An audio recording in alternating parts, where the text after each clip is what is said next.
आपण जाऊयात शिवाजी पार्कमध्ये आत्ता क्षणाला आशाताईंना हा अखेरचा निरोप देण्याकरता मान्यवर मंडळी उपस्थित होत आहेत। तुषार,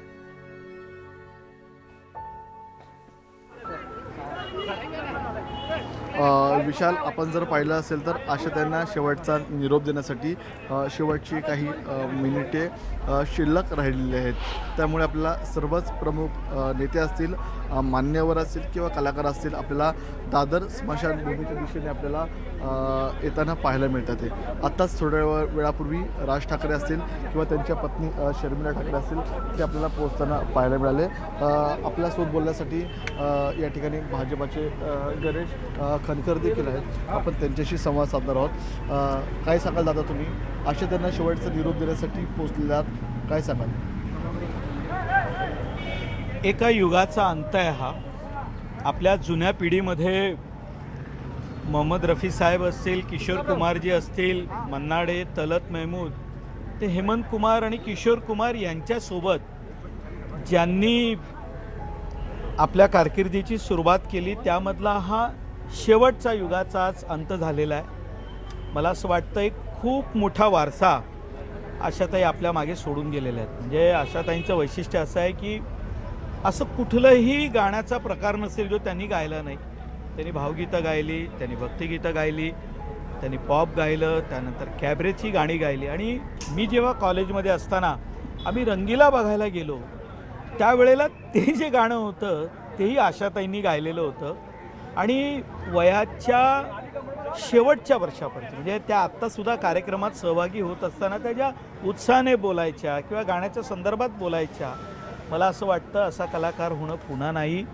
आणि म्हणून मी म्हटलं की त्या काळामध्ये ज्यांनी संगीत खऱ्या अर्थानं 60, 70, 80च्या दशकात गाजवलं आणि मग मोहम्मद रफी साहेबांपासून ते मी आत्ता नावं घेतली किशोर कुमारांपर्यंत सोबत ज्यांनी गाणी म्हटली, तो एका युगाचा आज अंत झाला आणि त्यांना श्रद्धांजली देण्यासाठी, त्यांना अंतिम निरोप देण्यासाठी आज आम्ही या ठिकाणी आलेलो आहोत। अंतिम निरोप देण्यासाठी तुम्ही आता आलेला आहात। आशाताईंसंदर्भातली शेवटची आठवण काही एखाद्या सार्वजनिक कार्यक्रमातली असेल किंवा गाण्यासंदर्भातली असेल? खूप वर्षापूर्वी एका सार्वजनिक कार्यक्रमात आम्ही भेटलो होतो, पण एक सांगण्यासारखं जरूर वाटतं की एवढी मोठी माणसं पाहिल्यानंतर कधी कधी मनात भीती वाटते, पण त्या एकदम डाऊन टू अर्थ होत्या आणि ज्यांच्याशी त्यांचे संबंध होते त्यांच्याशी त्या मन मोकळेपणानं बोलायचे आणि हे मी फार जवळून पाहिलेलं आहे। आणि असे कलाकार खूप कमी असतात, खूप कमी असतात। आपण या ठिकाणी पाहिलं असेल तर गणेश खनकर आपल्याला भाजपाचे मुंबई महानगरपालिकेतले सभागृह नेते आपल्याला भावुक होताना पाहायला मिळाले। त्यांनी आशाताईंची सार्वजनिक कार्यक्रमातली शेवटची आठवण देखील सांगितली आणि त्यांच्या कॉलेज वयामध्ये आशाताईंच्या गाण्यांचा त्यांच्यावरती किती परिणाम होता, त्या काळातली कोणकोणती गाणी त्यांनी म्हटली हे देखील त्यांनी आपल्याला शेवटची आठवण बोलताना सांगितली।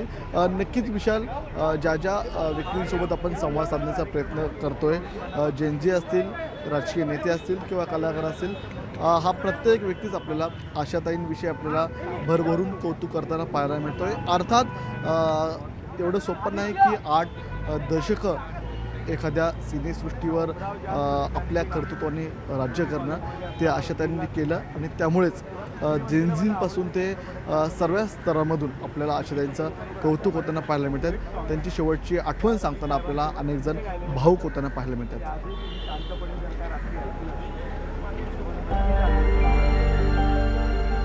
मी जरी गेले तरी आशा हो तुमच्या आयुष्यात हमेशा राहते।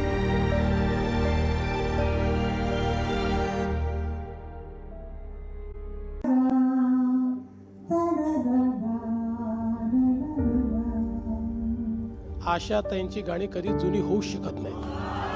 आशा कधी जुनी होऊ शकत नाही, खरंच आहे। मी जरी गेले तरी आशा होप तुमच्या आयुष्यात हमेशा राहते।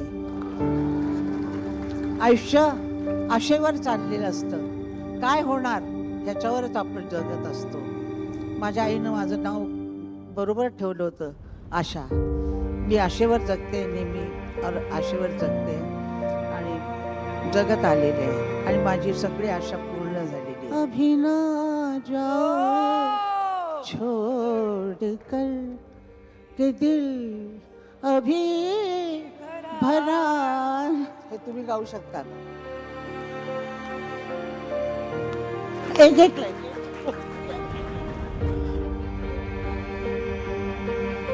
अभी ना जाओ छोड़ के दिल अभी भरा नहीं.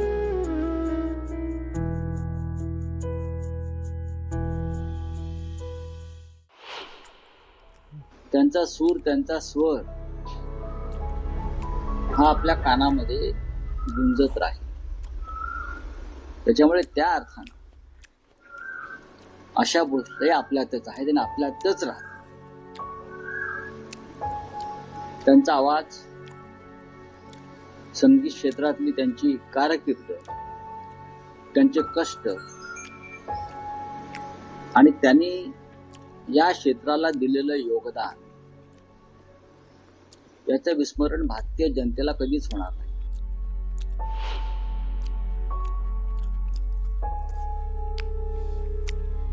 खरं सांगू का, मी काल त्यांची बातमी टीव्हीवर पाहिली तेव्हापासून बेचैन आहे, जबरदस्त.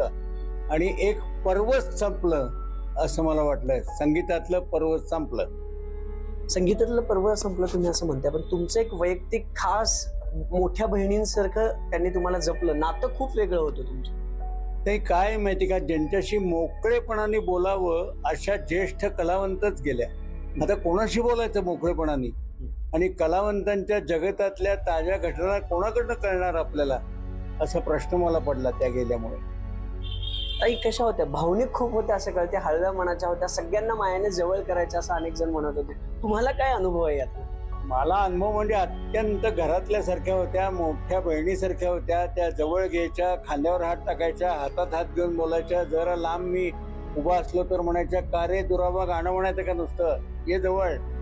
आणि अगदी मोकळेपणाने बोलणाऱ्या, घरेलू रिलेशन ठेवणाऱ्या होत्या. तुम्ही अनेकांच्या मुलाखत घेतल्या, तर तुम्ही ताईंची देखील मुलाखती घेतल्या. किती वेळेस मुलाखती घेतल्या? ताईंची मी पहिली मुलाखत घेतली 1979 आणि 80 मध्ये. त्यानंतर मी 22 वेळा प्रकट मुलाखत घेतली.